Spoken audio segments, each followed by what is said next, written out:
Hi friends, I'm going to read Ivan today, starting on page 166.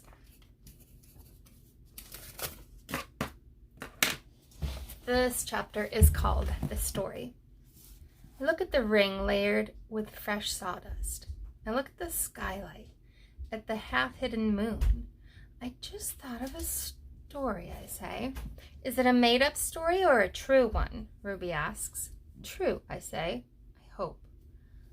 Ruby leans against the bars.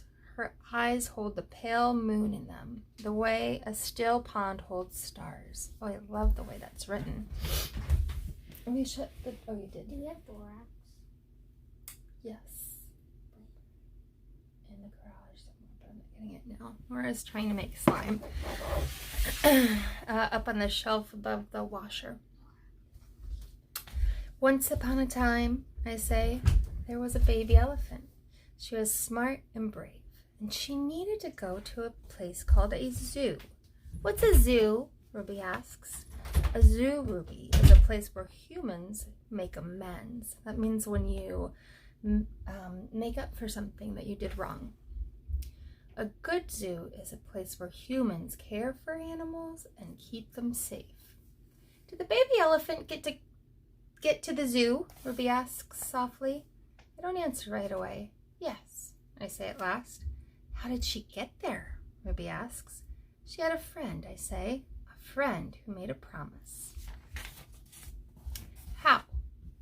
It takes a long time, but finally Ruby returns to sleep. Ivan, Bob whispers, yawning. What you said about the zoo? How are you going to do it? Suddenly I feel as if I could sleep for 1,000 days. I don't know, I admit. You'll think of something, Bob says confidently, his voice trailing off as his eyes close. What if I don't? I ask. But Bob is already asleep. His little red feet dance, and I know he's running in his dreams. What does the container board look like? It's a cardboard box, like a white. I have no idea what box is either. Remembering. Bob and Ruby sleep on. I don't sleep. I think about the promise I made to Stella. Nora, I'll help you in about 10 minutes. And the pictures I've made for Ruby. And I remember. I remember it all. What they did. We were clinging on to our mother, my sister and I, when the humans killed her. They shot my father next.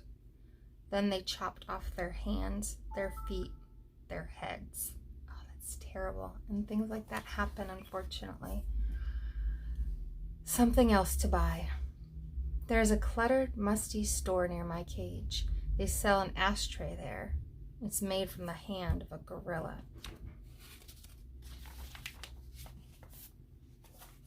Another Ivan. When morning comes and the parking lot glimmers with dew, I see a billboard on the highway. The billboard on the highway. There I am, the one and only Ivan, bathed in the pink light of dawn. Again, I really like that detail. The adjective she used to describe. I look so angry with my furrowed brow and clenched fists. I look the way my father did the day the men came. I am, I suppose, a peaceful sort. Mostly I watch the world go by and think about naps and bananas and yogurt raisins. But inside me, hidden, is another Ivan. He could tear down a grown man's limbs off his body. In the flicker of time it takes a snake's tongue to taste the air. I could taste revenge. He is the Ivan on the billboard. I stare at the one and only Ivan, the faded picture of Stella, and I remember George and Mac on their ladders. Adding a picture of Ruby to bring new visitors to the Exit 8 Big Top Mall and Video Arcade. I remember the story Ruby told, the one where the villagers came to her rescue. I hear Stella's kind, wise voice. Humans can surprise you sometimes. I look at my fingers coated in red paint, the color of blood, and I know how to keep my promise. Days.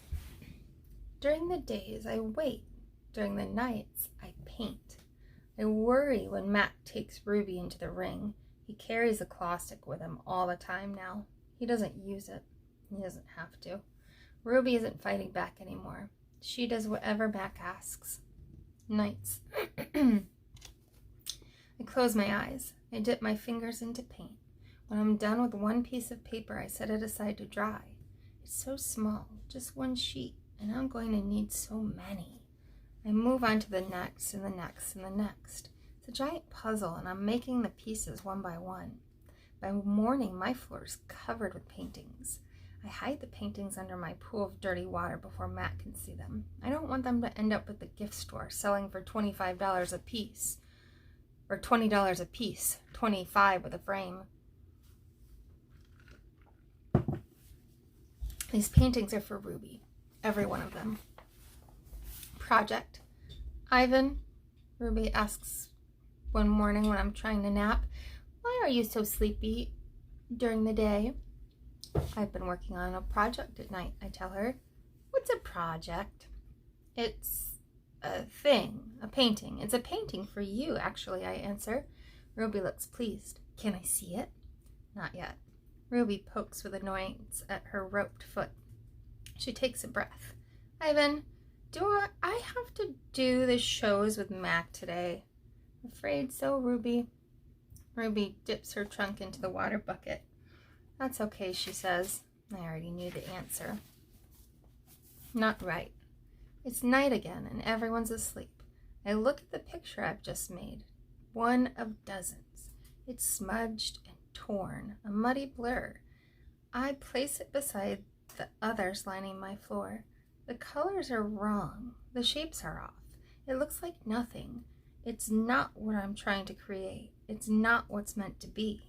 It's not right, and I don't know why. Across the parking lot, the billboard beckons. That means calls. Calls to you, as it always does. Come to the Exit 8, Big Top Mall and Video Arcade, home of the one and only Ivan, Mighty Silverback. If I could use human words to say what I need to say, this would all be so easy.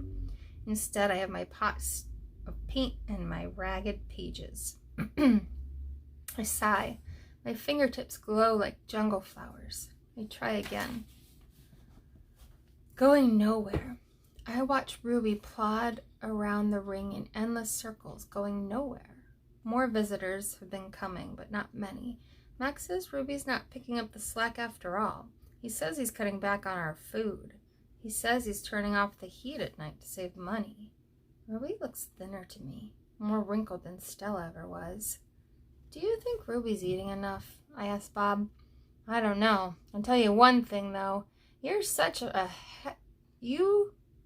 sure as heck painting enough. Bob wrinkles his nose. That stench is unbelievable. So that's bad smell, he thinks. And I found yellow paint in my tail this morning. Bob isn't happy about my night painting. He says it's unnatural. Now, while I work on my art, Bob sleeps on Knot Tag. He claims he prefers her because she doesn't snore. He says her belly doesn't rise and fall and make him seasick. What is this plan of yours anyway? Bob asks. If you explained it to me, I could help out. He gnaws at his tail. Maybe I could come up with something that doesn't involve, paint. I can't explain it, I tell him. It's an idea in my head, but I can't get it right. And anyway, I'm almost out of supplies. I should have known I wouldn't have enough. I kick at my tire swing. It's splattered with drops of blue paint. It's a stupid idea. I doubt that, Bob says. Smelly? Yes. Stupid?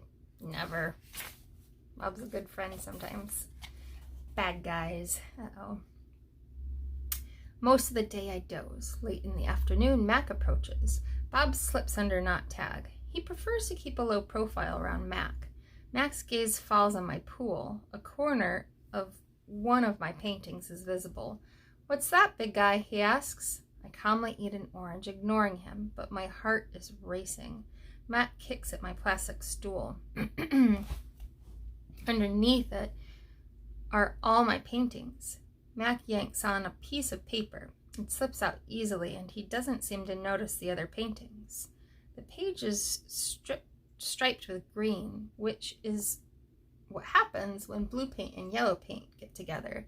It's supposed to be a patch of grass. Not bad. Where'd you get the paint anyway? George's kid? He considers. I bet I could get $30 for this picture.